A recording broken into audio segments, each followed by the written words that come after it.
नमस्कार दोस्तों, वो काली रात का एपिसोड 2 इसी चैनल पर रिलीज हो चुका है। तो इस वीडियो के बाद इस वीडियो के डिस्क्रिप्शन बॉक्स में दी हुई लिंक को क्लिक करें और वो काली रात के एपिसोड 2 का भरपूर आनंद लें। दोस्तों, अगर आप लोग इंडिया से हैं तो बेशक आप लोगों ने तिरुपति बालाजी का नाम सुना ही सुना होगा। लेकिन अगर आप लोगों ने तिरुपति बालाजी का नाम सुना है तो एक और चीज आप लोगों को जानने को मिलती ही होगी, वो ये कि बहुत सारे लोग, ज्यादातर लोग यानी कि मैक्सिमम लोग तिरुपति बालाजी के दर्शन से पहले अपने सिर, अपने बाल पूरी तरीके से मुंडवा लेते हैं, यानी पूरी तरीके से वो बाल्ड या फिर गंजे हो जाते हैं। इसका क्या कारण है? तिरुपति बालाजी के दर्शन से पहले ये किस तरह की प्रथा है जो अपनाई जाती है, जो केवल और केवल वहीं के लिए, और किसी मंदिर या फिर और किसी स्थान के लिए क्यों नहीं अपनाई जाती? इसके पीछे एक कहानी है। तो नमस्कार दोस्तों, ब्लडी सत्य के आज के हैरान कर देने वाले बहुत ही ज्यादा अनोखे से डिफरेंट से एपिसोड में मैं आप सभी लोगों के सामने एक ऐसी अनसुनी कहानी लेकर आ गया हूं जो कि शायद ही आप लोगों को पता होगी, लेकिन बहुत ज्यादा मनोरंजन भी देगी, साथ ही साथ जानकारी भी बढ़ाएगी। तो आइए शुरुआत करते हैं उस समय से जिस समय इस सृष्टि में इंसानों का सही तरीके से जन्म हुआ भी नहीं था। दरअसल बहुत सारे ऋषि मुनि महर्षि मिलके एक बार एक नदी के किनारे बैठ के एक बात पे चर्चा कर रहे थे कि आखिर त्रिदेवों में सबसे महान कौन है, भगवान ब्रह्मा, भगवान विष्णु या फिर देवों के देव महादेव? इनमें सबसे श्रेष्ठ और सबसे महान, सबसे बड़ा कौन है? तो ये चर्चा से कोई निष्कर्ष निकल ही नहीं पा रहा था, कोई समझ ही नहीं पा रहा था, आखिरी कंक्लूजन मिल ही नहीं पा रहा था कि सबसे बड़ा, सबसे महान कौन है। ब्रह्मा जी बड़े हैं, विष्णु जी बड़े हैं कि शिव जी बड़े हैं भाई? फिर आखिरकार जितने भी ऋषि मुनि महर्षि ये सारी चीजें मिलकर डिस्कस कर रहे थे, उन लोगों ने एक फैसला लिया। वो फैसला ये था कि महर्षि भृगु, जी हाँ, महर्षि भृगु जो कि भगवान ब्रह्मा के एक मानस पुत्र थे, वही जाएंगे त्रिदेवों के पास और तीनों की परीक्षा लेंगे, और त्रिदेवों में से जो भी देव इस परीक्षा में सफल हो जाता है वही माना जाएगा सर्वश्रेष्ठ, वही माना जाएगा सबसे महान। तो महर्षि भृगु ने डिसाइड किया कि सबसे पहले वो अपने पिताश्री यानी कि भगवान ब्रह्मा के पास जाएंगे।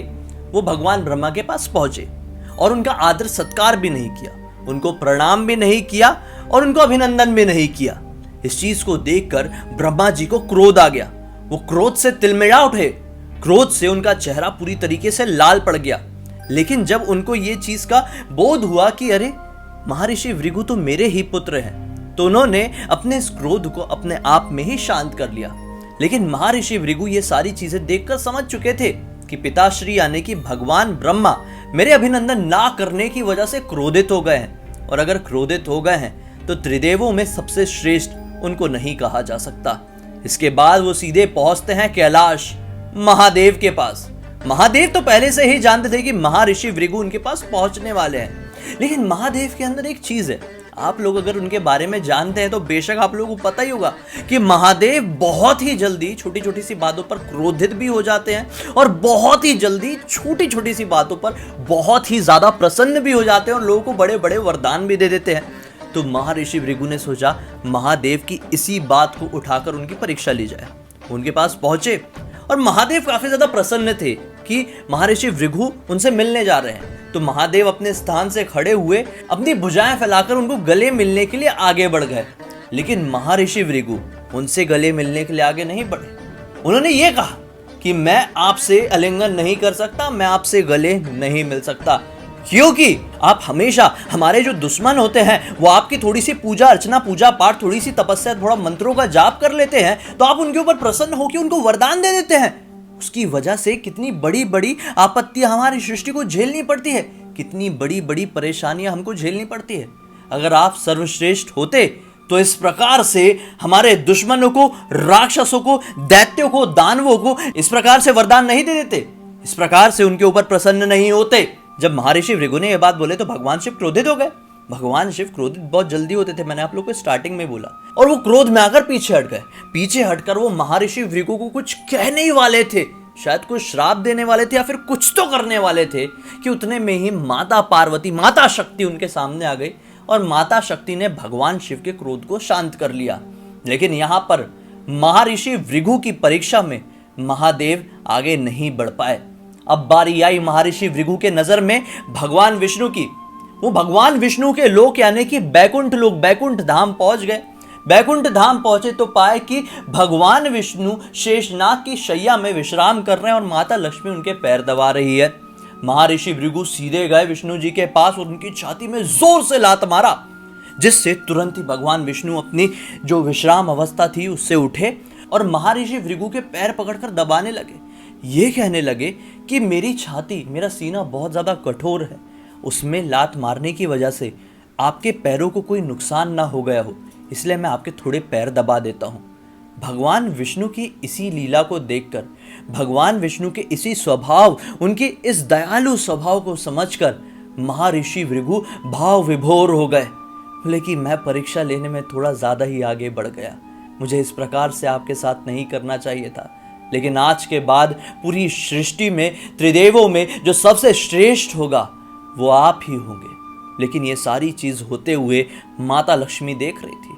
माता लक्ष्मी को महर्षि भृगु का परीक्षा लेने का ये तरीका बिल्कुल भी पसंद नहीं आया। माता लक्ष्मी काफी ज्यादा क्रोधित हो रही थी, लेकिन वो अपने क्रोध को रोक रही थी। महर्षि भृगु जब वहां से प्रस्थान किए तो माता लक्ष्मी विष्णु जी के पास आई और बोली कि आपने महर्षि भृगु को कुछ कहा क्यों नहीं? वो इस प्रकार से आपके साथ ऐसा दुर्व्यवहार किए, आप फिर भी उनके पैर पकड़कर उनके पैर दबा रहे हैं। उनको तो श्राप दे देना चाहिए था, उनको घोर दंड देना चाहिए था। भगवान विष्णु ने कुछ नहीं कहा। यहाँ पर माता लक्ष्मी का जो गुस्सा था वो चढ़ते ही गया और क्रोध में आकर माता लक्ष्मी बैकुंठ धाम छोड़ के पृथ्वी लोक में आ गई। पृथ्वी लोक में ना जाने कहां अपना भेष बदल के भ्रमण करने लगी।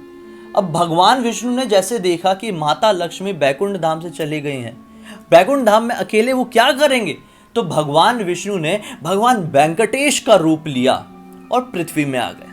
भगवान वेंकटेश ने अपने चरण कमल सबसे पहले उसी भूमि पर रखे जिस भूमि में आज तिरुपति बालाजी का मंदिर है।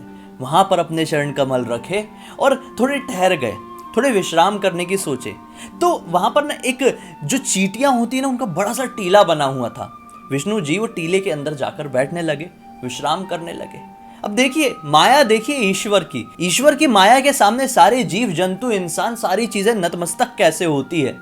एक गाय को पता चला कि भगवान विष्णु इस प्रकार से भगवान वेंकटेश के रूप में वहां पर बैठे हुए, तो एक गाय आती और रोज अपना दूध उस टीले पर गिलाने लगती। भगवान वेंकटेश उस दूध का सेवन करते और गाय को भली भांति आशीर्वाद देते। ऐसा होते हुए काफी समय बीत गया।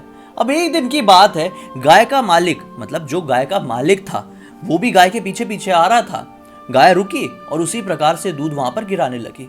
जैसे ही मालिक ने देखा कि अरे ये क्या कर रही है, वो क्रोध में आ गया। क्रोध में आके उसने अपनी कुल्हाड़ी उठाया और गाय की तरफ उसको रोकने के लिए फेंका।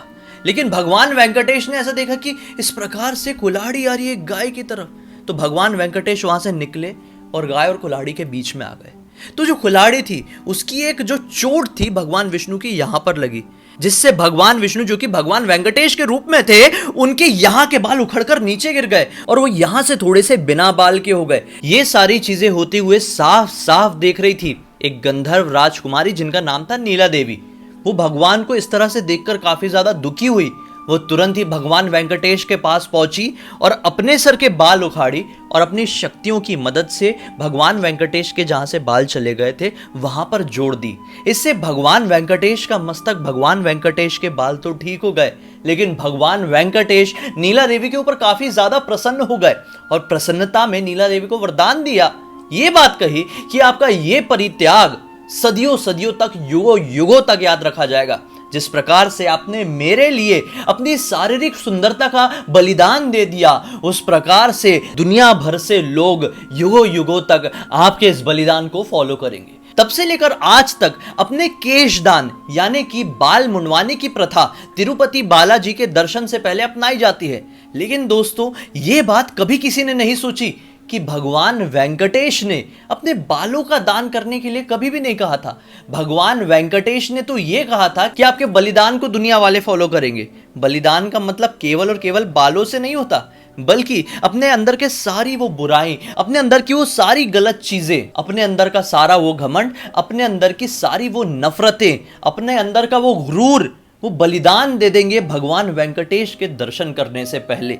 आज लोग तिरुपति बालाजी के दर्शन से पहले अपने बालों का दान तो कर देते हैं, सर तो मुंडवा लेते हैं। उनके इस बालों का करोड़ों अरबों का व्यापार भी चलता है देश विदेशों में।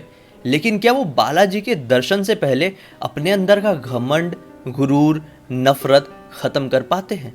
आपको क्या लगता है दोस्तों? अपनी राय कमेंट सेक्शन में जरूर बताइए और उम्मीद है आज की ये कहानी आप लोगों को बहुत अच्छी लगी होगी। अच्छी लगी है तो भाई इस वीडियो को लाइक जरूर कर देना, अपने दोस्तों और परिवार वालों के साथ जरूर शेयर करना ताकि सभी लोगों का मनोरंजन हो और सभी लोगों की जानकारी भी बढ़े। अगर मुझे पहली बार देख रहे हैं तो इस चैनल को सब्सक्राइब करके बेल आइकन दबा के ऑल के ऑप्शन में क्लिक करना है। इसी तरह के हैरान कर देने वाले अनोखे वीडियो आप लोगों के सामने डेली लेके आते रहता हूँ। इन सबके लिंक इस वीडियो के डिस्क्रिप्शन बॉक्स में मिल जाए, क्लिक करके डायरेक्टली वहां पर पहुंच जाना और इसी तरह की कोई भी कहानी या टॉपिक आप लोगों के पास भी है तो लिख भेजना। हो सकता है मेरा अगला वीडियो आप लोगों के हिसाब से ही बन रहा हो। चलिए कल फिर से मिलता हूं, तब तक के लिए बहुत बहुत धन्यवाद। आप लोगों का दिन शुभ हो। जय श्री हरि।